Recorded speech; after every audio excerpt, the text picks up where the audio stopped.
चाहिए कि नहीं। बात तो सुनो मेरी तुम पहले। तुम अजीब पेश आ रही हो, कुछ तो गड़बड़ है।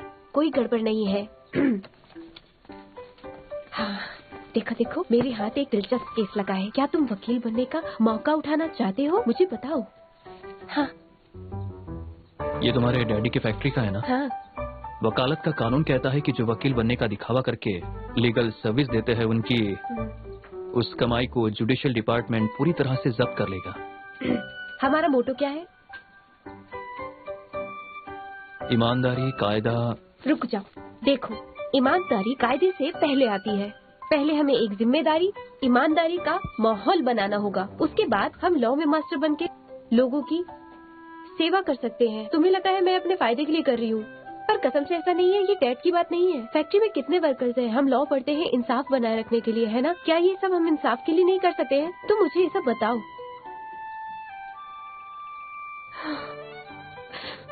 मुझे पता था तुम्हारे मन में दया ही नहीं है। मुझे कोशिश ही नहीं करनी चाहिए थी तुम्हें समझाने की। क्या लाई हो तुम मेरे लिए?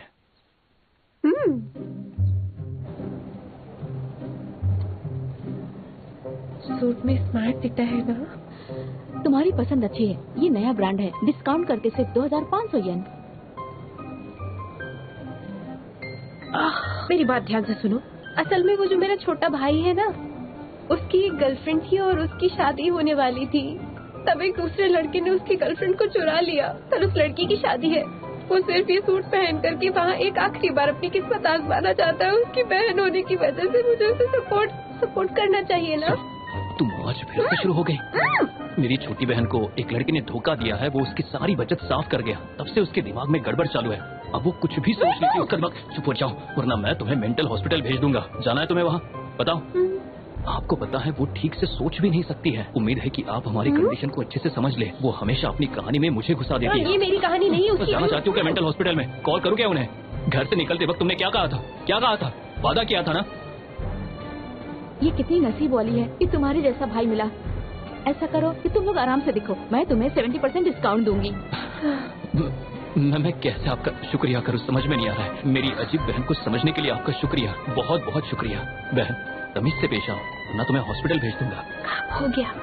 मतलब ये सूट अब सिर्फ 937 येन का है। हमने 1163 येन बचा ली है। उस हिसाब से हम 8 बार रेस्टोरेंट में जाके खाना खा सकते हैं, 200 ग्लास दूध ले सकते हैं। शियान पे, तुम सच में अपने सरनेम पे गई हो? भैया भैया, मैं बीमार हूँ भैया। मुझे पता है तुम बीमार हो, पर क्या तुम शांत रहोगी? शांत हो जाओ, मैंने कहा शांत हो जाओ। चलो।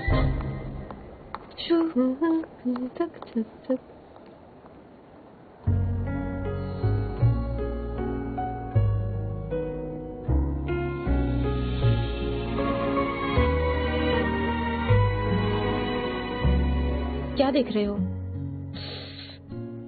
हाँ, देखो। क्या हुआ? अच्छी लग रही हो, मतलब मैच्योर। हाँ, थैंक यू। वेलकम पागल लड़की। ये लो। ये तो ओके। मैं ट्राई करता हूँ। एक सिंपल सी टाई है ना? तुम्हें लगता है कि मुझे टाई लगाना नहीं आता?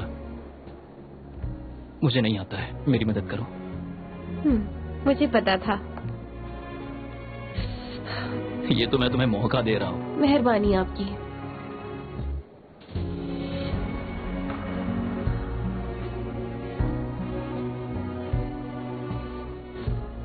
क्या कर रही हो शियानबे? गलती से हुआ। जैसा मैंने सोचा था उससे भी ज्यादा पागल हो तुम। घूरना बंद करो मुझे।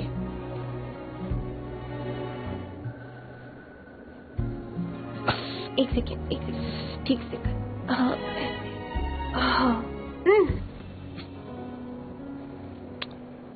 हाँ, स्मार्ट दिखता हूँ ना? हाँ, पर तुम्हें इतने अच्छे से टाई बांधना कैसे आता है? क्योंकि भविष्य में रोज मैं टाई लगाऊंगी तुम्हारे लिए।